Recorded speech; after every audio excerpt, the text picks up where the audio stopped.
നമസ്കാരം. പ്രധാന വാർത്തകൾ.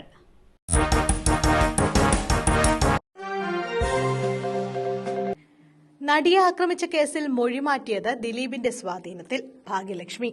നടിയെ ആക്രമിച്ച കേസിൽ കൂറുമാറിയ താരങ്ങളുടെ മൊഴികൾ പുറത്തുവന്നതിന് പിന്നാലെ പ്രതികരണവുമായി ഭാഗ്യലക്ഷ്മി. താരങ്ങൾ മൊഴി മാറ്റിയത് ദിലീപിന്റെ സ്വാധീനം കൊണ്ട് മാത്രമാണ്.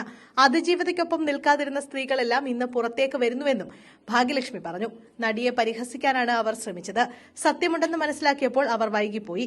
അതിജീവിതയ്ക്കൊപ്പം നിൽക്കാമെന്ന് ഒരു നടിയും പറഞ്ഞില്ല. മൊഴി മാറ്റിയെന്ന് മാത്രമല്ല, നട്ടാൽ കുരുക്കാത്ത നുണയും പറഞ്ഞു. കൂടെ നിന്നിട്ട് കാര്യമില്ലെന്ന് മനസ്സിലായപ്പോൾ പുറത്തേക്ക് വരുന്നു. കാലം അവരെ കൊണ്ട് മറുപടി പറയിപ്പിക്കും. എല്ലാവർക്കുമെതിരെയുള്ള സത്യങ്ങളും പുറത്തുവരും, ഭാഗ്യലക്ഷ്മി പറഞ്ഞു. പ്രായപൂർത്തിയാകാത്ത പെൺകുട്ടികളെ വെട്ടിക്കൊലപ്പെടുത്തി. രണ്ടാനച്ഛൻ ഒളിവിൽ. പ്രായപൂർത്തിയാകാത്ത പെൺകുട്ടികളെ രണ്ടാനച്ഛൻ വെട്ടിക്കൊലപ്പെടുത്തി. ഉത്തർപ്രദേശ് സ്വദേശികളായ സുഷമ, സോണി എന്നിവരെയാണ് രണ്ടാനച്ഛൻ വെട്ടിക്കൊലപ്പെടുത്തിയത്. കഴിഞ്ഞ 9 വർഷമായി ഇരുവരും അമ്മയ്ക്കും രണ്ടാനച്ഛനുമൊപ്പമാണ് താമസിക്കുന്നത്. ഡെലിവറി എക്സിക്യൂട്ടീവും പ്രതിയുമായ മോഹൻ ഒളിവിലാണ്. അമൃതഹള്ളി പോലീസ് ഇയാൾക്കായി തെരച്ചിൽ ശക്തമാക്കിയിരിക്കുകയാണ്.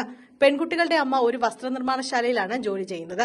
ഉച്ചകഴിഞ്ഞ് 3:30 വീട്ടിൽ തിരിച്ചെത്തിയപ്പോഴാണ് മക്കളെ രക്തം വാർന്ന് മരിച്ച നിലയിൽ കണ്ടെത്തിയത്. പ്രതി ഉപയോഗിച്ചെന്ന് സംശയിക്കുന്ന രക്തം പുരണ്ട വെട്ടുകത്തി പോലീസ് സംഭവസ്ഥലത്ത് നിന്നും കണ്ടെത്തിയിട്ടുണ്ട്. കുടുംബ വഴക്കാണ് കൊലപാതകത്തിൽ കലാശിച്ചതെന്നാണ് പോലീസിന്റെ പ്രാഥമിക നിഗമനം.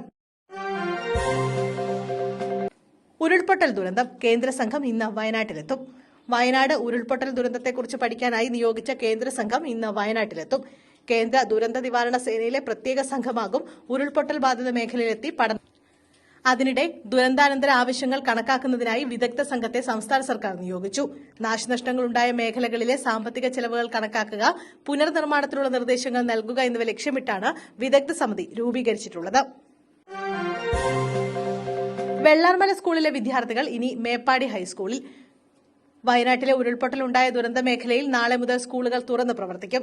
ദുരിതാശ്വാസ ക്യാമ്പുകൾ പ്രവർത്തിച്ചിരുന്ന മേപ്പാടി ഹൈസ്കൂളിൽ ഉൾപ്പെടെ നാളെ മുതൽ ക്ലാസുകൾ ആരംഭിക്കും. ഉരുൾപൊട്ടലിൽ തകർന്ന Vellarmala, GVHS, Mundakkai LP school എന്നിവ പുനഃക്രമീകരിക്കാനുള്ള നടപടികൾ അവസാനഘട്ടത്തിലാണ്.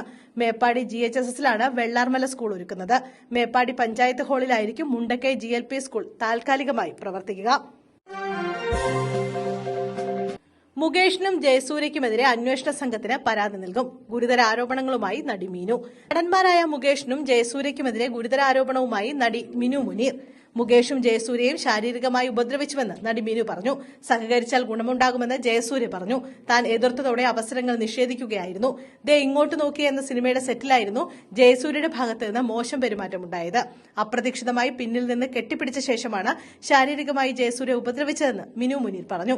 കലണ്ടർ സിനിമ ചിത്രീകരണത്തിനിടെ ഹോട്ടൽ വെച്ച് മുകേഷും കടന്നുപിടിച്ചു. താൻ എതിർത്തതിന്റെ പേരിൽ അമ്മയിലെ തന്റെ അംഗത്വാപേക്ഷ മുകേഷ് ഇടപെട്ട് തള്ളി. മണിയൻപിള്ള രാജുവും ഇടവേള ബാബുവും ലൈംഗിക ചുവയോട് സംസാരിച്ചു. തന്നെ ഉപദ്രവിച്ചവർക്കെതിരെ സർക്കാർ നിയോഗിച്ച അന്വേഷണ സംഘത്തിൽ പരാതി നൽകുമെന്നും മിനു മുനീർ പറഞ്ഞു.